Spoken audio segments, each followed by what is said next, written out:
नमस्कार, मैं Sandeep Tiwari. NTPC exam 2025 के लिए हम लोग लगातार प्रयास कर रहे हैं। जो डेली के डेली एग्जाम्स हो रहे हैं उनके पैटर्न को देख करके नए सवालों को क्रिएट कर रहे हैं और नए सवालों की व्याख्या और सलूशन हम आपको प्रोवाइड कर रहे हैं।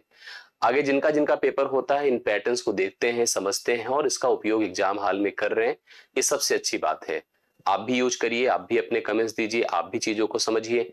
कोई भी कंफ्यूजन हो तो हमें लिखिए, हम भी उसके हिसाब से प्लान करें और बिफोर द एग्जाम, जब तक एग्जाम में चलेगा, हम आपको इसी प्रकार से प्रैक्टिस में इन्वॉल्व रखेंगे, जो सबके लिए बेनिफिशियल होगा, सबके लिए फायदेमंद होगा।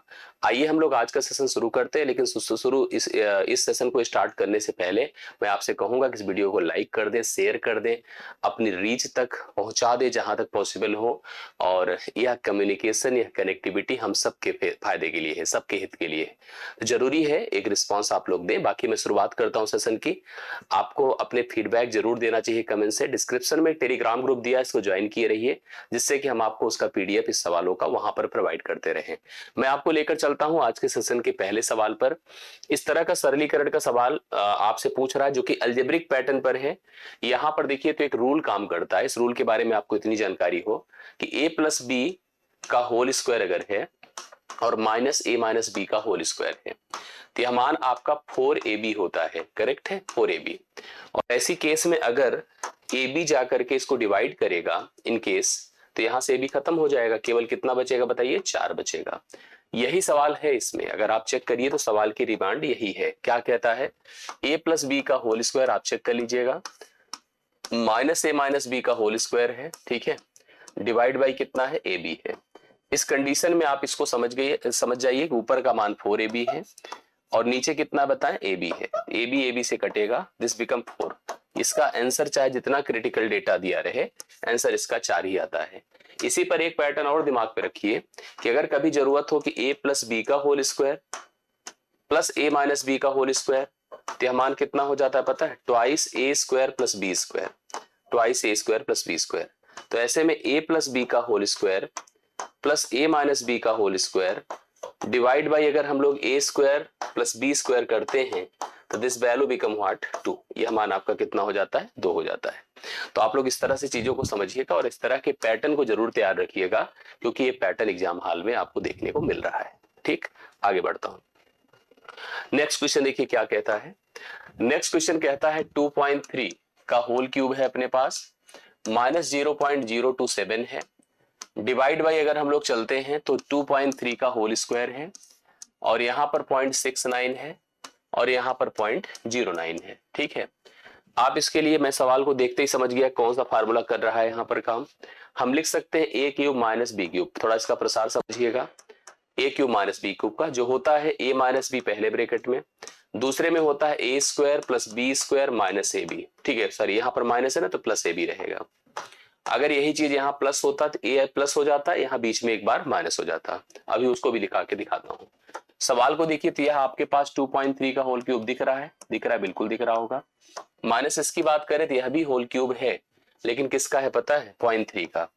तो 0.3 का होल क्यूब है। नीचे चलिए आप लोग, यहां पर क्या है? 2.3 का होल स्क्वायर है प्लस ए बी है, दोनों का प्रोडक्ट करके देखिएगा 0.69 है, प्लस बी स्क्वायर मतलब इसी का होल स्क्वायर कर दीजिए तो 0.3 का होल स्क्वायर है।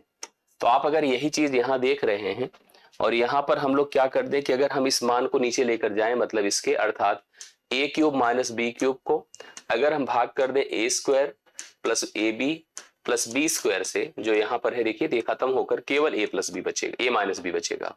केवल क्या बचेगा? a माइनस बी बचेगा, क्योंकि हम समझ गए कि इसका मान ही आपका a minus B, A square plus B square plus A B है, तो a माइनस बी बचना एकदम श्योर है। तो a माइनस बी अगर आपको करना है तो a का मान 2.3 है, माइनस 0.3 कर दीजिए, तो इसका मतलब ये 2.0 हो जाएगा, जो कि रियलिटी में आंसर आपका 2 देगा।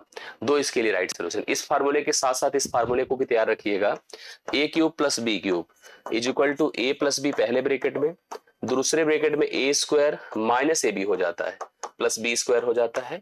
सेम उसी चीज की तरह है, अगर हम इससे इसको भाग देते हैं तो you get a plus B only. In case ऐसा सवाल बनता है तो आप तैयार रखिएगा, इस पैटर्न को भी जरूर दिमाग में रखिए। ठीक, आगे बढ़ता हूं। एक कस्बे की पूछा गया है, मैंने बात करी बच्चों से तो सबका कहना है कि सर इस तरह का सवाल आ रहा है सतत पर, एक उसी आधार पर मैंने बना दिया है। एक कस्बे की 5% जनसंख्या की किसी महामारी में मृत्यु हो जाती है, जैसे कभी कोरोना आया, देखिए कितने लोग डेथ हो गई, कितने लोगों की 5% लोग की, उस कस्बे की सभी लोग की डेथ हो जाती है, जिसकी वजह से जो बची संख्या है उसमें से 8% लोग घबरा कर कस्बे से भागकर चले जाते हैं, निकल जाते हैं। कस्बे की जनसंख्या अभी जो है 88,274 है। तो शुरुआत में, प्रारंभ में कस्बे की जनसंख्या क्या थी? यह सतत कमी पर आधारित है। सतत कमी में सबसे पहले कमी होती है 5% की, तो 5% का मतलब 1 बटा क्या होता है? 20 होता है।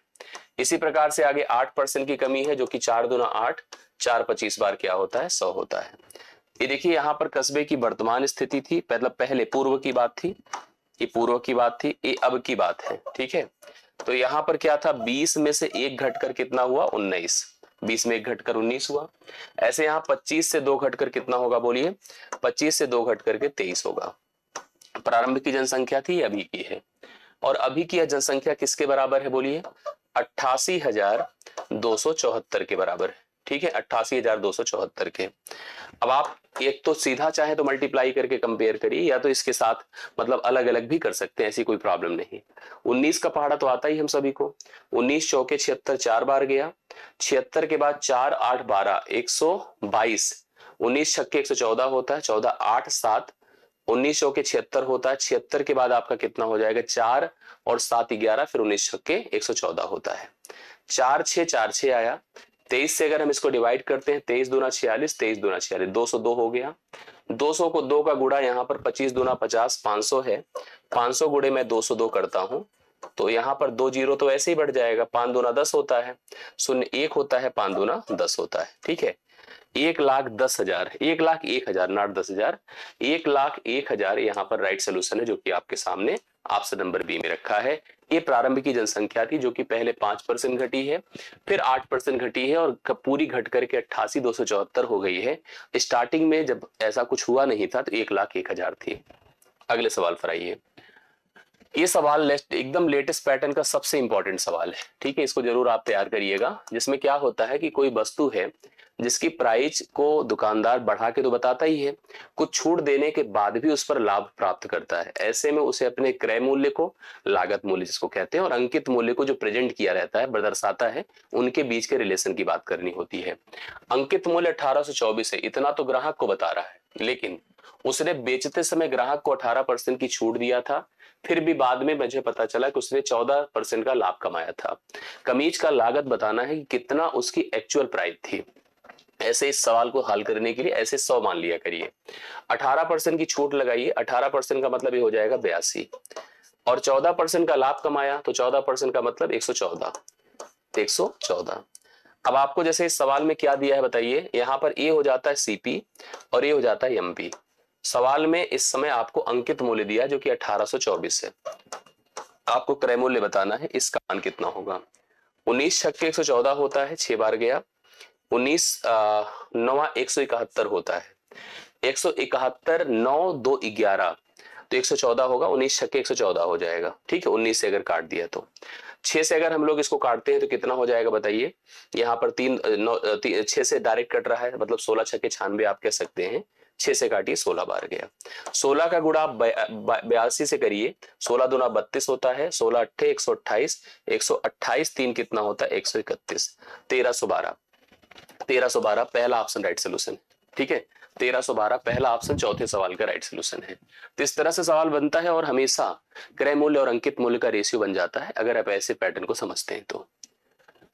सवाल क्या कहता है, देखो, साइन, ये रूल है, ये फार्मूला है त्रिकोणमिति का, साइन ए माइनस बी, ठीक है, is equal to sine A cos B minus cos A sine B. ये रूल है। ऐसे ए माइनस बी का ए प्लस बी का भी रूल होता है। अब इसने हमसे कहा इसी तर्ज पर, इसी पैटर्न पर आप मुझे साइन 15 का मान बताओ।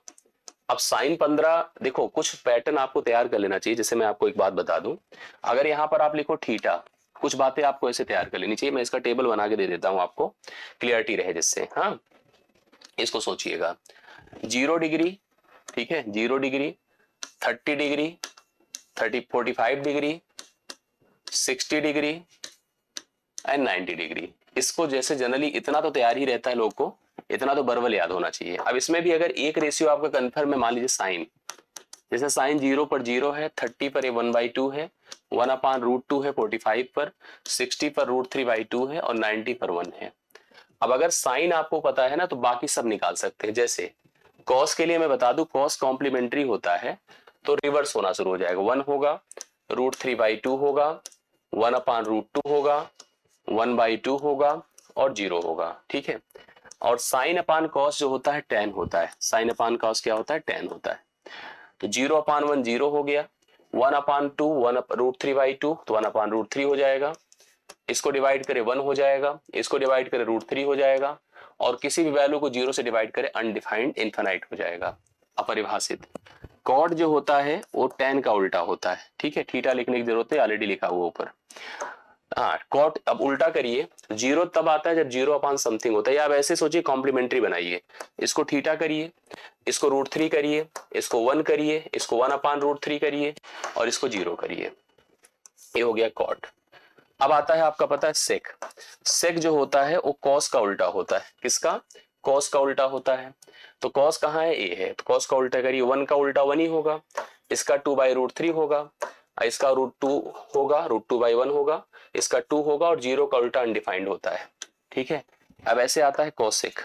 कॉसेक बेसिकली साइन का उल्टा होता है, लेकिन आप चाहें तो इसका कॉम्प्लीमेंट्री भी होता है। इनफिनाइट हो गया, 2 हो गया, √2 हो गया, ठीक है, √2 हो गया, 2/√3 हो गया और ऐसे ही आपका 1 हो गया। इस प्रकार से हम लोग सारी वैल्यू को डिसाइड कर सकते हैं। सभी कोण का जो फंडामेंटल मान है हमने आपको बताया। दरअसल जो सवाल है इसमें साइन 15 लिखा है, तो डायरेक्ट कहीं है तो नहीं फार्मूला, या लिखना चाहे तो लिख सकते हैं, लेकिन मैं आपको इसका तरीका बताऊं। हम लिख सकते हैं साइन 45 - 30, 45 - 30 15 होता ही है, होता ही है। अब इसी को रख दीजिए यहाँ पर, साइन 45, ठीक है, कॉस 30 माइनस कॉस 45 साइन 30, इतना रख दीजिए, अपने आप चीजें हो जाए जो बनना है हम लोगों का। ठीक है। अब सुनिए, साइन 45 1/√2 अभी नीचे पढ़ा, कॉस 30 होता है √3/2, इसको लिख सकते हैं, कॉस 45 1/√2, साइन 30 1/2 होता है, इस तरह से लिख दिया। 1/√2 चाहे तो कॉमन कर लीजिए, यहाँ पर क्या हो जाएगा, √3 माइनस √3/2 माइनस 1/2, करेक्ट है। 1/√2 ऐसे रहने दीजिए और इसको लिख सकते हैं √3 - 1/2, ऐसे लिख सकते हैं ना, यस। अब चेक करिए क्या ऑप्शन में ऐसा कहीं है, ऑप्शन में कहीं है तो बहुत अच्छी बात है। फिलहाल √3 - 1 है, डिवाइड बाई 4 है, हमको √3, अब यहाँ पे देखिए कुछ कहीं से कनेक्ट नहीं हो रहा है, तो अपने पास जो आंसर आया है वो दरअसल ये है, √3 - 1 डिवाइड बाई 2 √2 है। तो मैंने √2 को ऊपर नीचे मल्टीप्लाई किया रेशनलाइजेशन के लिए, इधर कर दिया। इससे क्या होगा, नीचे का जो रूट है ना वो खत्म हो जाएगा, कैंसिल हो जाएगा, ऊपर का मल्टीप्लीकेशन होगा √6 हो जाएगा माइनस √2 हो जाएगा, नीचे आपका √2 से √2 का मल्टीप्लीकेशन 2 होगा, 2 2 जा कितना होगा 4, √6 minus √2 divide by 4, √6 minus √2 divide by 4, D option इसका राइट सोल्यूशन होगा। इस तरह के सवालों का पैटर्न जरूर तैयार करिए, सवाल को हल करिए। ठीक, आगे बढ़ता हूँ। ए और बी किसी काम को एक साथ 10 दिन में, बी और सी 12 दिन में, सी और ए मिलकर 15 दिन में करता है। ए अकेले इस काम को, टाइम एंड वर्क का ये पैटर्न आपको तैयार करना है। ए और बी मिलकर करते हैं कितने दिन में बताएं, 10 दिन में। बी और सी मिलकर करते हैं कितने दिन में, 12 दिन में। सी और ए मिलकर करते हैं कितने दिन में, 15 दिन में। टोटल काम बताइए कितना हो जाएगा, 60, जो टोटल वर्क हो गया। क्षमताएं देखिए यहाँ पर क्या होती है, ए और बी की कंबाइंड क्षमता, ए और बी की 10 छंगे 60 होगा, 12 पंचे 60 होगा, 15 चौके, इस प्रकार से प्रत्येक की कंबाइंड क्षमता आई। लेकिन हम प्रत्येक के साथ अगर सबको मिला दें, जैसे अपने को केवल ए से करवाना है, ए से करवाने के लिए हम लोग यहाँ पर पहले कॉम्बिनेशन की बात करें, देखिए कैसे, अगर हम तीनों को मिलाएं, ए का उपयोग 2 बार, बी का 2 बार, सी का 2 बार, ट्वाइस ए प्लस बी प्लस सी, यहाँ पर 6 5 11 4 कितना है 15, ये टोटल वर्क एफिशिएंसी है। जबकि अगर ए प्लस बी प्लस सी की बात करें तो यहाँ पर आधी हो जाएगी, अर्थात 7.5 हो जाएगी। मतलब नेचुरल एफिशिएंसी इन तीनों की 7.5 की है। मुझे करवाना ए से है तो मुझे बी सी की एफिशिएंसी बताइए कितना दिया है, 5 है। 5 काम बी और सी मिलकर करते हैं, तो ए करेगा 2.5 काम, केवल कितना 2.5 काम, ए करता है 2.5 काम। अगर ए 2.5 काम करता है और ए से ही करवाना है इस काम को, तो 2.5 से डिवाइड कर दीजिए, दशमलव खत्म, 0 आया। 25 दूना 50 होता है, 25 चौके 100 होता है। 24 दिनों में कार्य पूरा कर लेगा अकेले, अगर ए करेगा तो इस तरह से छठे सवाल का राइट सोल्यूशन आपका 24 आ रहा है, जो कि ऑप्शन नंबर बी में है, करेक्ट राइट सोल्यूशन है। त्रिभुज देखिए बहुत बढ़िया सवाल है। त्रिभुज एबीसी में बिंदु डीई, डी और ई क्रमशः भुजाओं एबी और एसी पर इस प्रकार है कि डीई समांतर बीसी है। अब सुनिए, देखिए सवाल कैसे है। सबसे पहले एक त्रिभुज बना दिया, त्रिभुज का नाम क्या है, एबीसी है। पढ़िए, इस तरह के सवालों को जरूर तैयार करके जाइए, ठीक है। आइए देखिए क्या करना है। कह रहा है भुजा जो है डी और ई क्रमशः एबी और एसी, एबी और एसी पर ऐसे हैं कि बीसी के समांतर हैं, इसके समांतर हैं। समांतर का मतलब जनरली डिस्टेंस दोनों के बीच बराबर है। अब इसने कहा एक लाइन कि एडी, एडी मतलब दिस लेंथ, ठीक है, एडी और डीबी, डीबी मतलब दिस लेंथ, इनका जो रेशियो है वो 3:1 है। मतलब this part is 3 and this part is 1, that is not length, that is ratio only. कह रहा है कि अब देखो, अगर ईए का मान अपने को दिया है 3.3, वेयर द ईए कहां है बताइए। यहां पर ईए का मतलब ए है, दिस लेंथ, ए आपका 3.3 है। तो आपसे कह रहा है एसी का मान बताओ, अर्थात यह कंप्लीट लेंथ आपसे पूछ रहा है। एक बात दिमाग में रखिएगा, जब कभी ऐसा कोई त्रिभुज, जैसे मान लो मुझे इन दोनों त्रिभुजों को कंपेयर, दो त्रिभुज कौन से पता है, एक त्रिभुज अगर एडीई दिख रहा है आपको, तो मुझे एक त्रिभुज दिख रहा है एबीसी बड़ा वाला। अगर सोचो एक कोण ये दोनों में कॉमन है, और अगर दो भुजाएं मतलब ये समांतर रेखाएं हैं, तो यह कोण इस कोण के बराबर होगा और यह कोण इस कोण के बराबर होगा। दो समांतर भुजाओं के बीच अगर एक तिर्यक रेखा प्रतिच्छेद करती है तो संगत कोण समान होते हैं, उस आधार पे बराबर हैं। अब ऐसी स्थिति में अगर कोण बराबर हो गए तो त्रिभुज दोनों समरूप हो जाएंगे। दोनों क्या हो गए बताइए, समरूप हो गए, दोनों समरूप हो गए, दोनों त्रिभुज, ठीक है। अगर त्रिभुज समरूप हो गए तो संगत भुजाएं समानुपाती होती हैं। इस आधार पर मैं लिख सकता हूं कि एडी, एडी मतलब इतनी length, divide by AB, AB मतलब कंप्लीट लेंथ यहां से यहां तक, बराबर ई एई मतलब केवल ए लेंथ, ठीक है, और अपान एसी, एसी ही पूछ रहा था हम लोगों से। एडी की लेंथ कितनी है बताएं, 3, और एबी की लेंथ पूरी की पूरी 3 एक मिलकर 4, बराबर एई की लेंथ कितनी है बोलिए, एई की लेंथ 3.3 और एसी की लेंथ हम लोग को बतानी है। आई ट्राई करके आंसर बता देते फटाफट, देखिए 3 से काटिए 1.1 होगा, इसका गुणा करें 4.4 होगा। एसी का मान कितना हो जाएगा 4.4, option number C right solution 4.4, option number C correct answer इस सवाल का बनता है। टैंक ए का 2/5वां हिस्सा पानी से भरा है। एक टैंक है जिसका 2/5 मतलब 40% हिस्सा पानी से भरा है, ठीक है, ऐसे कह सकते। पाइप पी है, इसे 10 मिनट में भर सकता है, मतलब 60% हिस्से को 10 मिनट में भर सकता है। पता नहीं कि पूरे की बात कर रहा है, क्या कह रहा है, नहीं पूरे की बात कर रहा है, वो उसकी बात नहीं कर रहा है, बचे हिस्से की। ये कह रहा है कि एक टैंक है जिसका 2/5 हिस्सा पानी से भरा है। पूरे टैंक को एक पी क्या कर सकता है, 10 मिनट में भर सकता है, जबकि क्यू क्या कर सकता है, इसे 6 मिनट में खाली कर सकता है, मतलब तेज है, क्यू तेज है। यदि पी और क्यू दोनों को खोल दिया जाए तो टैंक कितने समय में खाली हो जाएगा, मतलब ऐसे समझिएगा, पी क्या कर सकता है बोलिए, भरता है और 10 मिनट में भरने की बात करता है। क्यू क्या करता है, खाली करता है और 6 मिनट में खाली कर सकता है। पूरे टैंक की क्षमता 30 लीटर की है, 30 लीटर की है। ये हर मिनट में कितना पानी डाल सकता है, 3 लीटर, और ये हर मिनट में 5 लीटर निकाल सकता है। इसका मतलब हर मिनट अगर ये दोनों मिल गए तो 2 लीटर पानी निकल सकता है, 2 लीटर पानी निकल सकता है। टैंक की क्षमता रिक्वायरमेंट तो 30 की है, बट वो केवल 2/5 भरा है। 2/5 भरने का मतलब है 5 6 दूना 12 लीटर, 12 लीटर पानी उसमें है, ठीक है, 12 लीटर पानी है और हर मिनट 2 लीटर पानी निकल रहा है। इसका मतलब 12 बटे हम 2 कर दें, अर्थात 6 मिनट में पूरा टैंक खाली हो जाएगा। अगर जिस तरह से इंजन नेचर के हैं उस हिसाब से टंकी आपकी खाली करवानी है, दोनों नलों को साथ में जोड़ना है, क्योंकि उसमें इसके हिसाब से कुल 12 लीटर पानी था और हर मिनट देखिए 3 तो पड़ रहा था लेकिन 5 निकल रहा था। लेकिन अगर सही से निकलने की बात करो तो 2 ही निकल पा रहा है, तो 2 निकल पा रहा है और 12 निकालना है, तो टोटल निकालने में कितना समय लगेगा, 6 मिनट लगेगा। 9वां सवाल, 78 किलोमीटर प्रति घंटे की गति से चल रही एक रेलगाड़ी 455 मीटर लंबे प्लेटफॉर्म को 27 सेकंड में पार कर लेती है। रेलगाड़ी की लंबाई, जब कभी कोई रेलगाड़ी किसी प्लेटफॉर्म को पार करती है तो रेलगाड़ी अपनी लंबाई के साथ साथ प्लेटफॉर्म की लंबाई को भी पार करती है। ये पार करने का सिस्टम है, ठीक है, ये पार कर गई। तो इसने अपनी भी लंबाई को पार किया और रेलगाड़ी की प्लेटफॉर्म की लंबाई भी पार किया है। प्लेटफॉर्म की लंबाई 455 थी, रेलगाड़ी की लंबाई L थी। ये दोनों जो लेंथ है ना, यहां से यहां तक, यही दूरी है, यही दूरी है जिसको तय किया गया है किस गति से, 78 किलोमीटर प्रति घंटे, जो कि अगर मीटर पर सेकंड में लिखा जाए तो 5 बटे क्या होगा, 18, ये मीटर पर सेकंड हो जाएगा। करेक्ट है, ये चाल हो गई। और कितने समय में पार किया है बोलिए, 27 सेकंड में टाइम हो गया।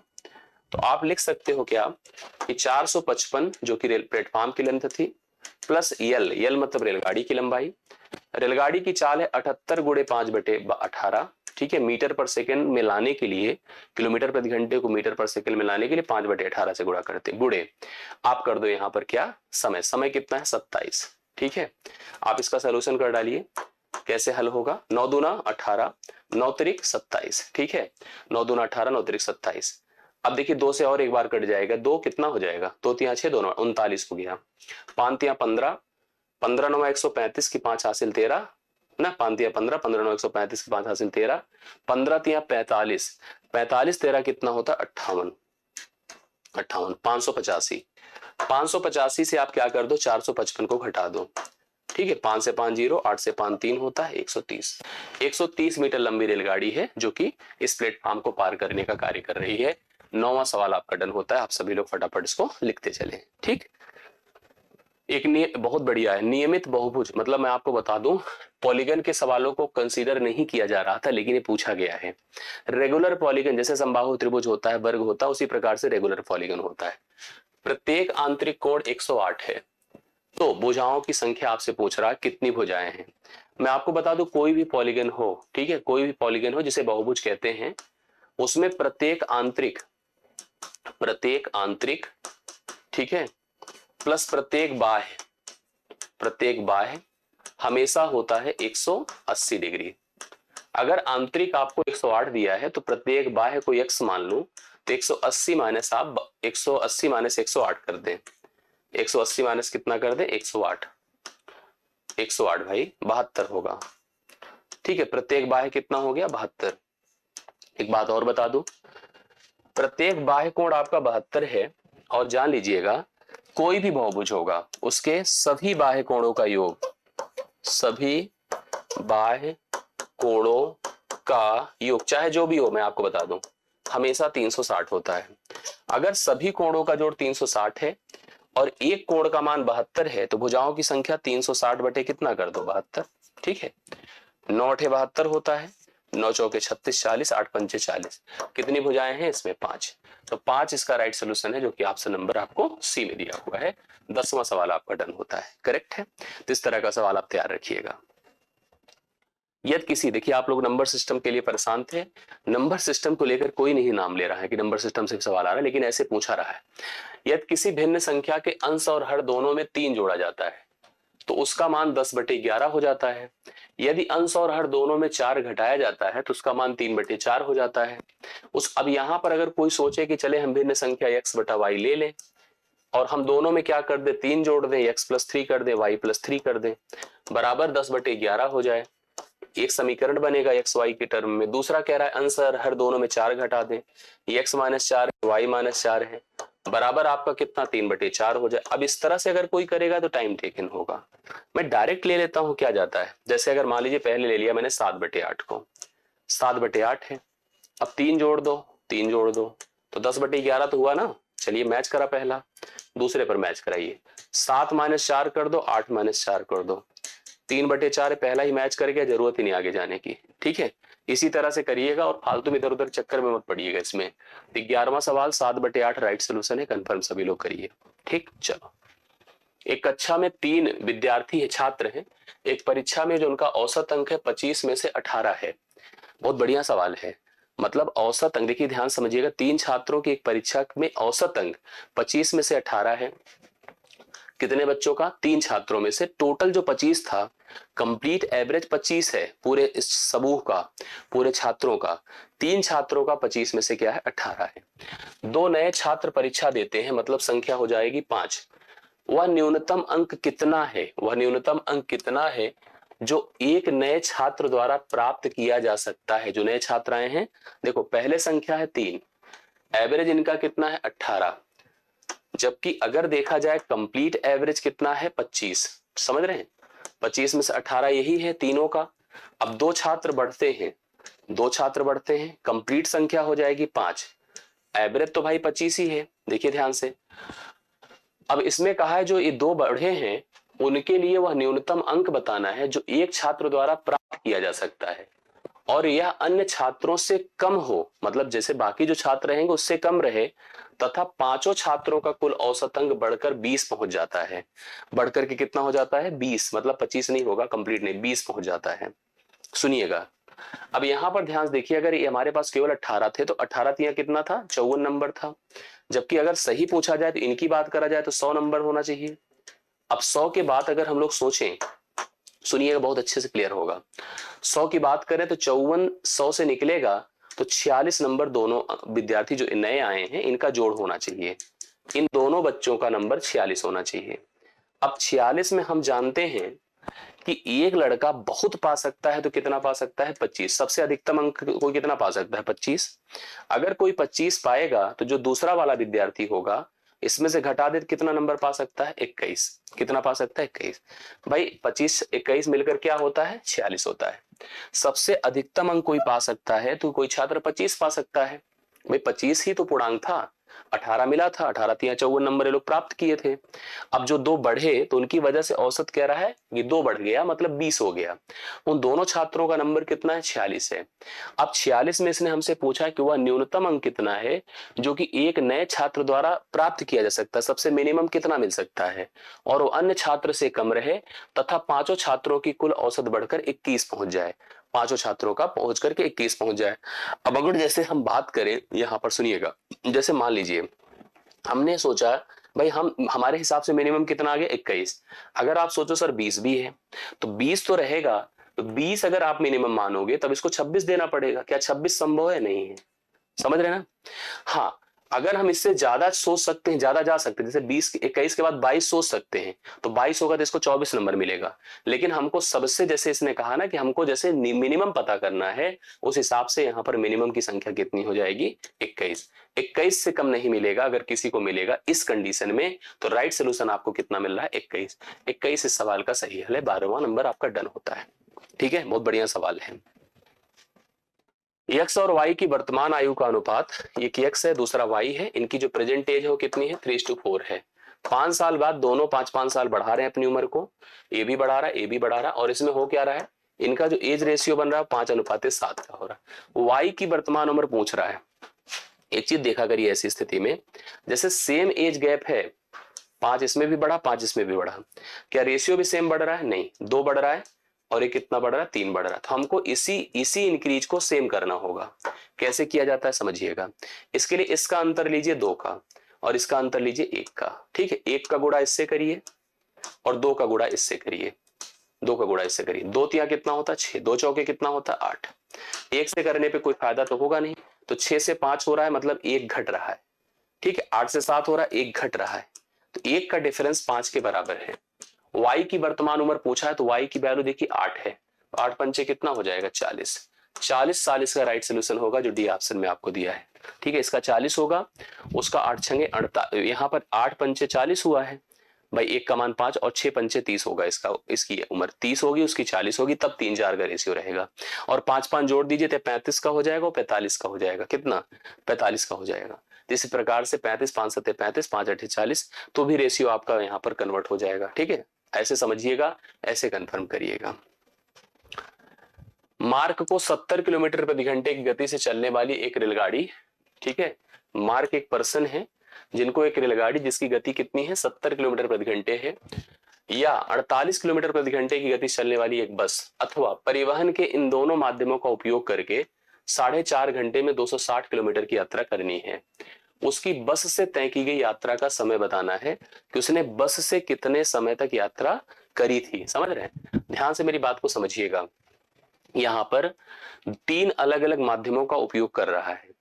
एक तो ट्रेन है जिसकी गति है 70 किलोमीटर पर आवर, एक बस है जिसकी गति है 48 किलोमीटर प्रति घंटा, और एक परिवहन के दो माध्यम है जिनके माध्यम से वह क्या करता है 4.5 घंटे तक यात्रा करता है और 260 किलोमीटर की जर्नी करता है।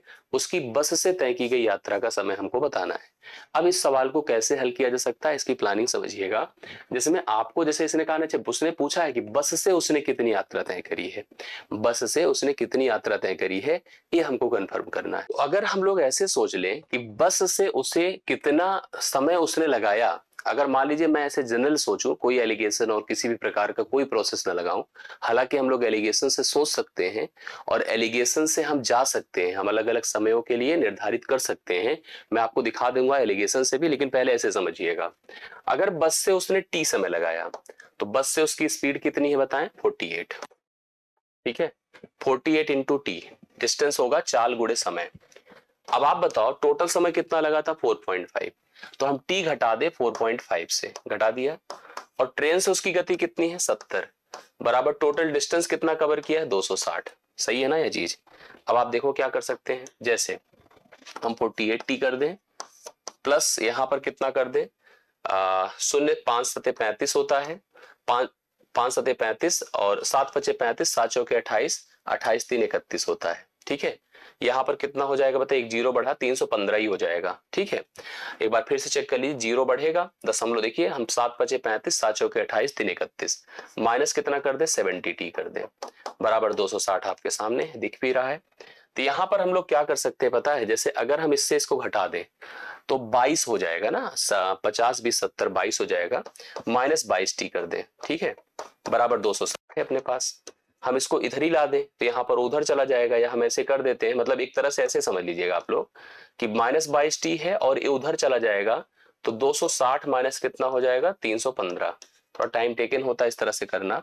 तो माइनस 22 टी बराबर कितना हो जाएगा बताइए, घटा दीजिए, 5 से 5 ही हो गया, और यहाँ पर कितना हो जाएगा 11 से 6 5 होता है। ठीक है, 11 से 5 होता है, तो 11 दूना 22 माइनस ही होगा, 11 दूना 22, 11 पचे 55, तो टी बराबर कितना हो जाएगा 5/2, अर्थात 2.5 घंटे। मतलब उसने बस से कितना घंटे यात्रा करी है, 2.5 घंटे। तो 2.5 घंटे इसका सोल्यूशन हो जाएगा। एक बार फिर से चेक कर लीजिए, शायद कुछ गलती हो। 48, मतलब ऐसे में समय लगता है थोड़ा सा। 48 टी हो गया, 70 से गुणा किया 315 है, 7 पचे 35, 7 चौके 28 3 31, दशमलव हट गया 70 टी हो गया, बराबर 260 किलोमीटर की यात्रा तय हुई है। क्योंकि मैंने इधर भी चाल गुणे समय किया, इधर भी चाल गुणे समय किया। ये 4.5 से क्यों घटा है, क्योंकि कुल यात्रा 4.5 घंटे में हो रही थी। ठीक है, अब सुनिएगा, यहां पर हम लोग क्या निर्धारित कर सकते हैं उसको तय करते हैं। सबसे पहले जैसे 40 टी, इतना तो मैंने कर दिया, अब इसमें से इसको घटा देते हैं। 48 दो मिलकर 50 होता है, 50 20 70, 22 टी हो गया। 22 टी का मतलब ये माइनस में होगा, इससे इसको घटाइए तो 40 10 50 5 55 हो गया। ठीक है, 55 हो गया, तो इस हिसाब से घटाने पर 2 घंटे मतलब 30 मिनट, 2.5 घंटे का उत्तर आ रहा है। एक और तरीके से अगर हम लोग इसको सोचते, देखिए ऐसे हो जाता, जैसे देखिए अगर हम बात करते कि ट्रेन से गति कितनी है 70, बस से गति कितनी है बताएं 48, ओवरऑल गति की बात करो, ओवरऑल गति कितनी है बताइए 260 बटे हम कितना कर दे 4.5, दशमलव हटा दे जीरो कर दे, 5 9 45 होता है, 5 पचे 25, 5 दूना 10, जीरो हो जाएगा, 520 हो गया ना, 5 शून्य शून्य, 5 दूना 10, 5 पचे 25 1 26। अभी 520 बटा 9 हो गया, 9 पचे 45 होता है, 9 पचे 45 हुआ, और उसके 7 जीरो, 9 सते 63 हुआ। ठीक है, 9 सते 63, 57 सही 7/9 हुआ। जैसे अगर हम लोग लेकर चले 57 सही 7 बटे कितना कर दे 9। देखो यहां से बन तो जाएगा, लेकिन कभी कभी ये भी टाइम टेकन लगता है, जैसे आप खुद समझिए। इससे इसका डिफरेंस करिए तो कितना हो गया 57 में, अगर हम लोग यहाँ पर 2/9 और जोड़ें तो 58 होगा, तो 58 2 60 होता है। फिर यहाँ पर 12 सही 1/9 आएगा, इन दोनों का डिफरेंस अगर करिए 12 सही 2/9 आएगा। ऐसे इसकी बात करिए 48 2 50 होता है, 2 जुड़ा 50 7 होता है, तो 7 2 9 हो जाएगा, 9 सही 7/9 हो जाएगा, करेक्ट है। तो इस हिसाब से देखिए 9 9 81 7 85 हो गया, और 9 9 81 7 81 7 88 होता है, 81 7 कितना होता है 88 होता है। अब 12 9 108, 2 कितना हो जाएगा 110 हो जाएगा। 9 नीचे नीचे से खत्म ही हो जाएगा। 88/11 88 होता है, 11 दहम में होता है। 2 चौके 8 होता है, 2 पंचे 10 होता है। 4:5 है। 4:5 यहाँ पर उनकी जो है, यहाँ पर जैसे हमने क्या किया, चालों के हिसाब से उनकी यात्राओं का जो समय टोटल बनकर आया है उसको हमने निकाल दिया। अब 4.5 का मतलब हम कितना कर दे टोटल, जोड़िए बताइए कितना होता है, 9 होता है। 9 बराबर 4.5 कर दिया, तो 1 बराबर कितना हो जाएगा, 2 हो जाएगा। जैसे अगर इसकी बात करते हैं, यहाँ पर देखिए, ये देखिए यहाँ पर 9 बराबर अगर 4.5 है तो 1 बराबर कितना होगा, 1/2 होगा।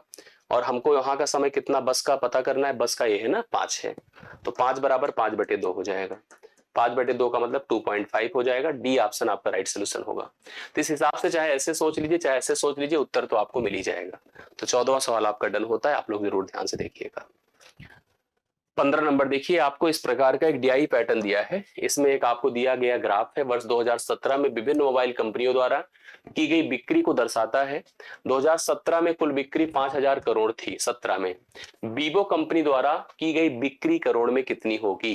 कुल जो बिक्री है 5,000 करोड़ की हुई है टोटल बिक्री, और उसमें वीवो कंपनी की बात अगर हम लोग करते हैं तो वीवो ए है 6%। अब मिलता है वीवो फोन, पता नहीं, तो 6% को हम इससे कैलकुलेट करते हैं, 6/100 कर दीजिए गुणे 5। आपके यहाँ अगर ऐसा बनेगा तो ऐसे ही सवाल आएगा जैसा मैं बता रहा हूँ।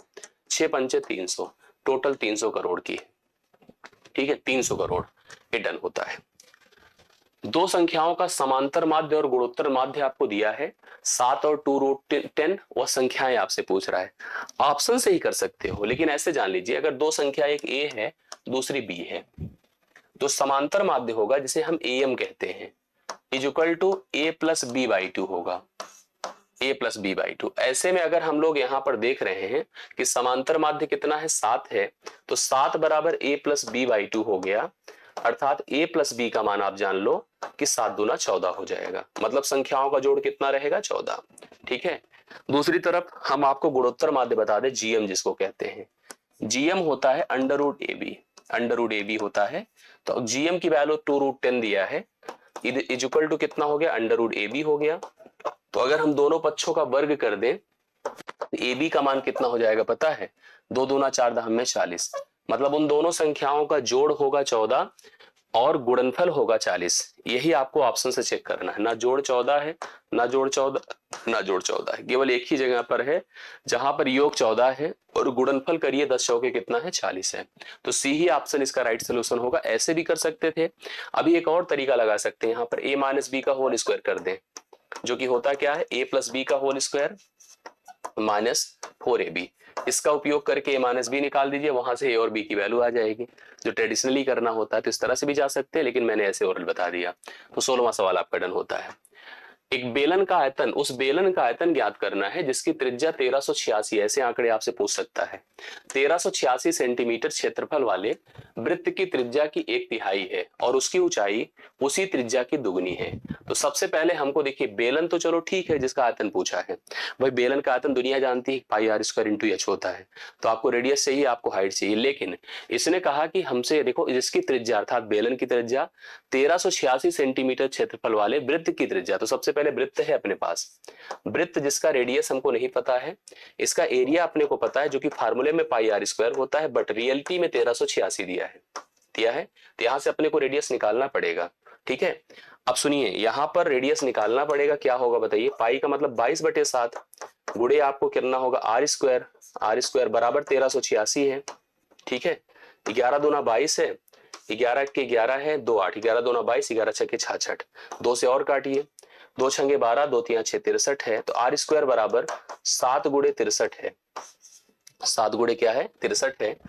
तो ये 7 9 63 है, 9 हुआ और 7 7 2 बार 7 त्रिक 21 हो जाएगा।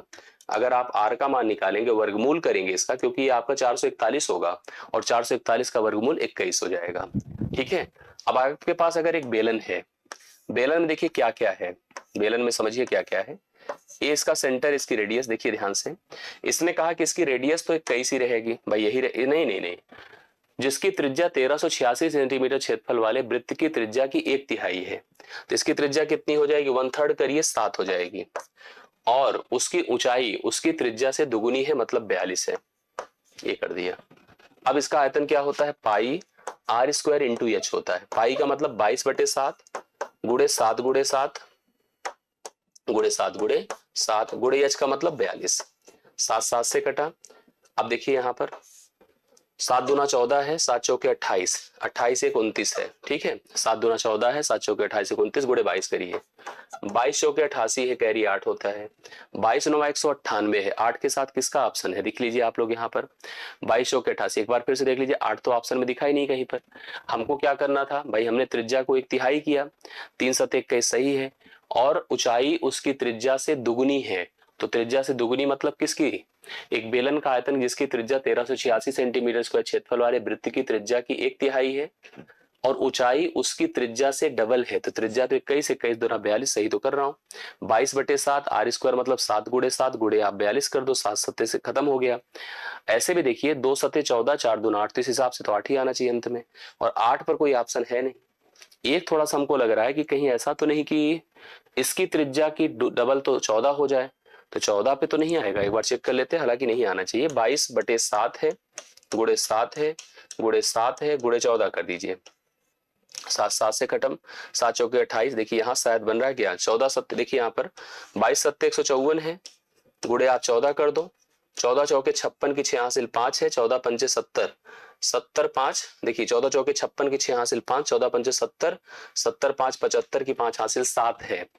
14 1 के 14, 14 7 21, 156 ए है। देखिए यहाँ पर थोड़ा कंफ्यूजन है, यहाँ पर आप ऐसे इस पर मत मानिए, 42 नहीं होगा, इसका डबल होगा। दरअसल वर्डिंग यहाँ बहुत समझनी पड़ेगी, नहीं तो सब गलत हो जाएगा, तो इसको हमने हटा दिया। मैंने कहा देखो, हमने जो सर्कल देखा था, सर्कल की रेडियस 21 आई थी, इसका 1/3 इसकी रेडियस होगी, और इसकी त्रिज्या की डबल ए वाली हाइट होगी। लेकिन सवाल में देखिए कंफ्यूजन, देखिए हम भी खुद ही एक बार सोचे कि यही होगी, इसका डबल हो जाएगा, तो नहीं हो रहा था। हाँ, इसकी त्रिज्या जो आई, इसका डबल आपको लेना होगा, तब ये सवाल हल होता है। ठीक, तो क्लियर कर लीजिएगा, ये सब बातें बहुत ध्यान में रख के चलना, नहीं तो पता चले वैसे ही ऑप्शन दे देता, हम उसको लगा के चले आते। एक अभी उस दिन हमसे बात हुई थी कुछ बच्चों से, ये सवाल पैटर्न बता रहे हैं कि जरूर दिख रहा है। ठीक है, जैसे इसमें आपके पास एक इक्वेशन है 3x², और बड़े सवाल आ रहे हैं, ax है प्लस 4 है। ये बेसिकली एक द्विघात समीकरण है, कह रहा है ए x - 5 से पूर्णतः विभाज्य है। तो इसका मतलब x बराबर 5 इसका एक मूल है, हल है। ठीक है, और अगर ये हल है तो इसको संतुष्ट करेगा, संतुष्ट करेगा तो वहां से हमको a का मान बताना है। तो हमने 3x की जगह पर 5 का होल वर्ग कर दिया, प्लस a गुणे हमने 5 कर दिया, प्लस 4 बराबर 0 कर दिया। तो 5 5 25, तो यहाँ कितना होता है बताएं, 75, 75 हो गया, प्लस 5a कर दिया, प्लस 4 कर दिया बराबर 0। 75 4 79 होता है, 79 बराबर 5a, सॉरी 79 प्लस 5a बराबर कितना, 0। तो 5a बराबर -79 हुआ, a बराबर 5 से भाग करो, -79 डिवाइड बाई 5। ठीक है, 5 से करिए भाग, तो 5 15 दशमलव कितना हो जाएगा, 15.5 8 40, 15.8 होगा। ठीक, सी ऑप्शन राइट सोल्यूशन है। सी ऑप्शन 18वें सवाल का राइट सोल्यूशन आप लोग देख सकते हैं। ये सवाल त्रिकोणमिति में एक मैंने लिया था आज के सेट में, लेकिन फिर मैं एक ले रहा हूं जो कॉम्प्लीमेंट्री का है। मैं आपको बता दूं, cosec theta is equal to sec 90 degree minus theta. जैसे अभी पीछे हम आपको पढ़ाए हैं, कोसेक सेक का कॉम्प्लीमेंट्री, टेन कोट का और साइन कोस का। इसका मतलब कभी अगर साइन थीटा और कॉस थीटा बराबर है, थीटा मत लिखिए, बीटा लिखिए, बराबर है, इसका मतलब इन दोनों कोणों का जोड़ थीटा प्लस बीटा ये हमेशा 90 डिग्री होगा। उसी तरह से अगर कोसेक थीटा बराबर सेक 90 डिग्री माइनस थीटा है, तो इन दोनों का जोड़ 90 डिग्री के बराबर होगा, तभी ऐसा हो सकता, नहीं तो नहीं हो सकता। अब जैसे सवाल में कहा है कोसेक 2 थीटा बराबर सेक थीटा डिग्री -30, ठीक है, इन दोनों का जोड़ 90 डिग्री के बराबर होगा। 2 थीटा और थीटा मिलके 3 थीटा, -30 बराबर 90 कर दे, 90 जुड़ा 30 में, तो 3 थीटा इज इक्वल टू 120 हो गया, थीटा इज इक्वल टू आपका 40 हो गया। तो 40 डिग्री इसका राइट सोल्यूशन है, जो सी ऑप्शन में आपके पास है, आप लिख सकते हैं। 19 टन होता है। 20 पर आई, एक त्रिभुजाकार है, बहुत बढ़िया सवाल है। त्रिभुजाकार आधार है, ये त्रिभुजाकार आधार है। अभी फिलहाल किसी ने कहा नहीं प्रिज्म का सवाल है, लेकिन मैं आपको दे रहा हूं, ठीक है। जिसकी भुजाएं 8 15 और 17 हैं, ये समकोण त्रिभुज है, चेक कर लीजिए। 15 का वर्ग 225, 8 का 64, जोड़ने पर 17 का वर्ग 289 समकोण त्रिभुज। लिखा नहीं है, लेकिन मैं मान रहा हूं समकोण त्रिभुज है और है। आधार वाली त्रिभुज है, इसकी ऊंचाई ऐसे है, देखिए ऊंचाई इसकी 20 इकाई है। फिलहाल ये प्रिज्म है, तो प्रिज्म है तो इसकी ऊंचाई देखो ऐसे हम डेवलप करते हैं, मैं जैसे बना रहा हूं ऐसे समझिएगा। ये हो गई हाइट, ठीक है, ये हाइट हो गई। अब ये प्रॉपर प्रिज्म है, हमको इसका आयतन बताना है, कुल पृष्ठीय क्षेत्रफल बताना है। आपको बता दूं कि इसमें कुल कितने पृष्ठ होते हैं। आयतन अगर पूछता तो आधार का क्षेत्रफल हम लोग क्या करते, अगर प्रिज्म की बात होती है तो आधार का क्षेत्रफल गुणे ऊंचाई। ऊंचाई अगर 20 दिया था और आधार का क्षेत्रफल करते तो समकोण त्रिभुज का क्षेत्रफल क्या होता है 1/2। अगर मान लो इसको त्रिभुज आप एबीसी लेकर चल रहे हैं, एबीसी मैं एकदम क्लियर कर रहा हूं, डोंट वरी, बी इंटू सी कर देते, ठीक है, और बी इंटू एच कर देते। तो अगर आयतन पूछता तो 1/2 होता, 5 गुणे 18, 8 गुणे 15 होता, गुणे 20 होता अगर आयतन पूछता तो। बट आयतन तो पूछा नहीं है, ये आयतन होता। हमसे कह रहा है आधा इसके कुल पृष्ठीय क्षेत्रफल। मैं आपको बता दूं कि इसमें कितने पृष्ठ हैं। सुनिए, दो तो त्रिभुज हैं, एक त्रिभुज एबीसी है, एक ए डैश बी डैश और सी डैश है, दो त्रिभुज हैं। एक त्रिभुज का जैसे हम क्षेत्रफल तो निकाल ही दे सकते हैं भाई, त्रिभुज का क्षेत्रफल क्या होगा 1/2 बेस इंटू हाइट।